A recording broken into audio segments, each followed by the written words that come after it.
Angkatan bersenjata Rusia merilis rekaman momen penghancuran kendaraan lapis baja dan tenaga Ukraina di wilayah Kurakovo. Rekamannya diunggah di Telegram pada Jumat 6 Desember 2024.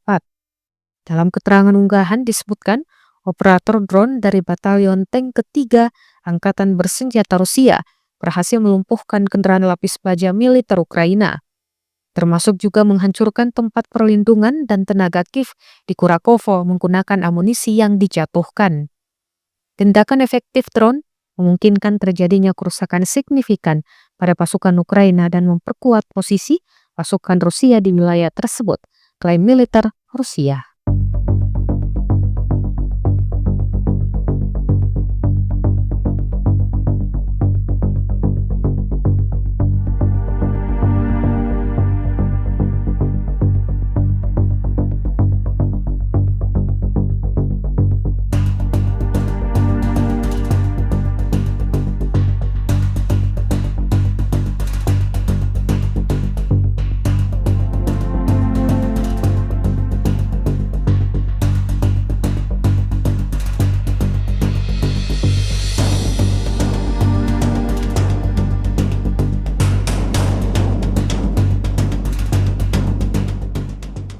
Download Tribun X sekarang, menghadirkan lokal menjadi Indonesia.